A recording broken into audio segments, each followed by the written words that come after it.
नमस्कार दोस्तों, YouTube channel Ravi LLB में आपका स्वागत है। और आज के वीडियो में हम बात करने वाले हैं धारा 151। दोस्तों, ये बहुत ही महत्वपूर्ण सेक्शन है क्योंकि आपने आसपास देखा होगा कि पुलिस अक्सर लोगों को धारा 151 में गिरफ्तार कर लेती है। तो इस धारा के बारे में जानकारी होना आपके लिए बेहद ज़रूरी है। इस धारा का प्रभाव क्या होता है, इसका वाद कितने समय तक चलता है और इसके बचाव के रास्ते क्या हैं।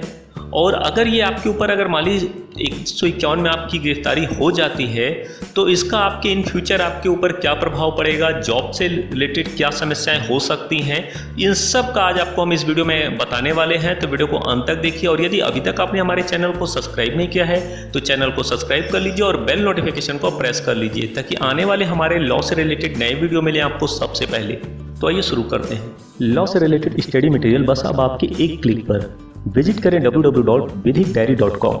धारा 151 पे बात करने से पहले हम जान लेते हैं कि धारा 151 कहती क्या है।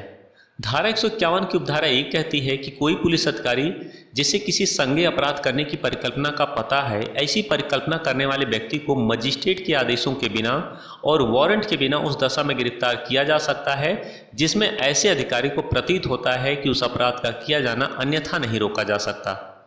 उपधारा 1 के अधीन गिरफ्तार किए गए किसी व्यक्ति को उसकी गिरफ्तारी के समय से 24 घंटे की अवधि से अधिक अभिरक्षा में उस दशा में सिवाय निरुद्ध नहीं रखा जाएगा जिसमें उसका आगे निरुद्ध रखा जाना इस संहिता के या तत्समय प्रयुक्त किसी अन्य विधि के अन्य उपबंधों के अधीन अपेक्षित प्राधिकृत है।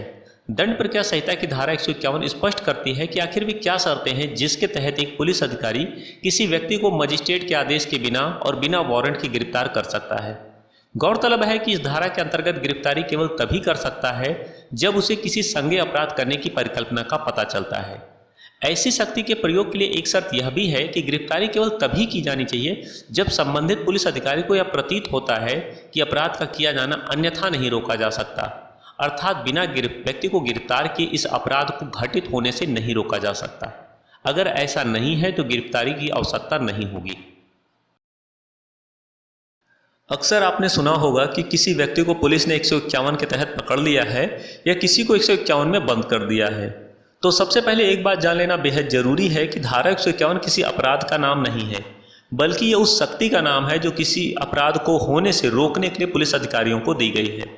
दंड प्रक्रिया संहिता की धारा 151 एक निवारणात्मक उपहार है जो संहिता को समाज में कानून व्यवस्था बनाए रखने के लिए प्रदान किया गया है। संहिता की धारा 151 संज्ञेय अपराधों को किए जाने से रोकने के लिए गिरफ्तारी का प्रावधान करती है। इस धारा की उपधारा 1 में स्पष्ट रूप से लिखा है कि यदि किसी पुलिस अधिकारी को किसी संज्ञेय अपराध किए जाने की परिकल्पना का पता है तो वह ऐसी परिकल्पना करने वाले व्यक्ति को बिना वारंट बिना मजिस्ट्रेट के आदेश के गिरफ्तार कर सकता है अगर उस पुलिस अधिकारी को यह प्रतीत होता है कि उक्त संज्ञेय अपराध को किसी अन्य तरह से नहीं रोका जा सकता। परंतु इसी धारा कि उपधारा 2 में यह भी स्पष्ट रूप से है कि उपधारा 1 के अधीन गिरफ्तार व्यक्ति को 24 घंटे से ज्यादा निरुद्ध नहीं रखा जाएगा। धारा 151 पर नजर डालें तो हम पाएंगे कि धारा 151 में प्रतिभूति जैसा कोई शब्द हमें दिखाई नहीं देता। साधारणतः इस धारा में गिरफ्तार करने वाला पुलिस अधिकारी इसी संहिता के अध्याय 8 के प्रावधान अर्थात 107, 109 जैसी धाराओं की जिम्मेदारी भी उस व्यक्ति के सर पर मढ़ देता है जिसको धारा 151 में गिरफ्तार किया है। असल में होता क्या है कि सर्वप्रथम धारा 151 में किसी व्यक्ति को पुलिस गिरफ्तार करती है और उसके बाद इसी संहिता के अध्याय 8 की जिम्मेदारियां उसके सर पे मढ़कर उसे कार्यपालक मजिस्ट्रेट के यहाँ पेश कर दिया जाता है। व्यवहारिकता की दृष्टि से बात करें तो यह सही है कि किसी ऐसे व्यक्ति से जिससे कानून व्यवस्था का तनिक सा भी खतरा महसूस हो तो उसे सदाचार का बंधपत्र या प्रतिभूति की मांग करना कोई गलत नहीं है। किंतु धारा 151 और इसी संहिता के अध्याय 8 में कहीं भी जुर्माने का प्रावधान नहीं है, अतः ऐसे में किसी व्यक्ति से परोक्ष या अपरोक्ष रूप से जुर्माना वसूलना कतई उचित नहीं है। विवेकाधिकार का उपयोग अत्यंत सतर्कता से न करते हुए औपचारिक तौर पर किया जाए तो न्याय हितार्थ में सही नहीं होगा। कई बार कहा जाता है कि मारने पीटने पर जमानत आसानी से मिल सकती है, पर धारा 151 में जमानत लेना कभी कभी बेहद मुश्किल होता है। कार्यपालक मजिस्ट्रेट के समझ जब कोई ऐसा व्यक्ति आता है तो सामान्यतः वह उस व्यक्ति से सदाचार का बंधपत्र लेकर या प्रतिभूति लेकर उस व्यक्ति को छोड़ देता है, परंतु कभी कभी अपरिहार्य कारणों से उस व्यक्ति को न्यायिक अभिरक्षा में भेजकर जेल का मुंह भी दिखाया जाता है। कभी कभी ऐसा परिस्थितिवश होता है तो कभी कभी तथाकथित किसी अन्य कारणों से भी ऐसा होता है। यदि हम इसी संहिता की धारा 436 को देखें तो पाते हैं कि संहिता की धारा 436 कहती है कि जबकि ऐसा अपराध जो अजमानती नहीं है ऐसे किसी अपराध के अभियुक्त व्यक्ति को जब पुलिस बिना वारंट के गिरफ्तार किया जाता है या न्यायालय के समक्ष हाजिर होता है या लाया जाता है, तो वह उसी समय या बीच में जब भी जमानत देने को तैयार हो जमानत पर छोड़ दिया जाएगा। अर्थात यह उसका अधिकार है और उसके इस अधिकार का उल्लंघन करना असंवैधानिक है। इस संहिता के उपबंध अन्य विधियों पर लागू हो सकते हैं, तो कम से कम इस संहिता पर तो लागू होंगे ही, परंतु कभी कभी देखा जाता है कि संहिता की धारा 151 के दूसरे उपबंध की आवश्यकता न होने पर भी गिरफ्तार व्यक्ति के घर वाले हाथ में जमानत लिए खड़े रहते हैं और गिरफ्तार व्यक्ति को जेल भेज दिया जाता है। आपराधिक कानून में निवारक गिरफ्तारी अपराध होने से पहले की जाती है। पुलिस को जब यह प्रतीत होता है कि कोई व्यक्ति अपराध करने जा रहा है या संज्ञेय अपराध करने की परिकल्पना कर रहा है। सीआरपीसी के तहत गिरफ्तारी की शक्ति वैध और संवैधानिक है। हालांकि इसका मतलब यह नहीं कि किसी व्यक्ति को बिना किसी उचित कारण के गिरफ्तार किया जाए। जैसा कि जोगिंदर कुमार बनाम उत्तर प्रदेश राज्य 1994 के मामले में कहा गया कि किसी व्यक्ति को गिरफ्तार करने का औचित्यपूर्ण कारण मौजूद होना चाहिए। दिल्ली न्यायिक सेवा संघ बनाम गुजरात राज्य और अन्य 1991 के मामले में कहा गया कि पुलिस व्यवस्था का मुख्य उद्देश्य अपराधियों को पकड़ना, अपराधों का अन्वेषण करना और अदालतों के सामने अपराधियों का मुकदमा चलाना है, और साथ ही नागरिकों के जीवन और संपत्ति की रक्षा के लिए कानून और व्यवस्था सुनिश्चित करने के लिए अपराध के कमीशन को रोकना है। कानून यह उम्मीद करता है कि पुलिस निष्पक्ष होकर अपराधी के साथ बर्ताव करेगी।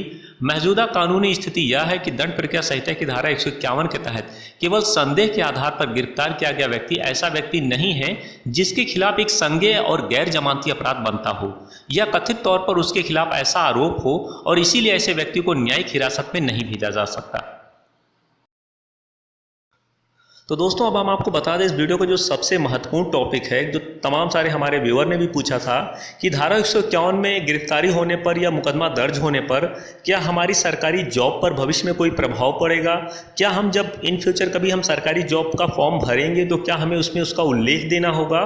तो आपको बता दें दोस्तों, उसमें आपको ये किसी प्रकार का कोई उल्लेख देने की जरूरत नहीं। यदि आपका 107/16 का चालान हुआ है या आपकी 151 में गिरफ्तारी हुई है, तो इन बातों का उल्लेख करने के लिए आपको कतई आवश्यकता नहीं। आपको सरकारी फॉर्म में उसमें आपको कुछ भी नहीं भरना है।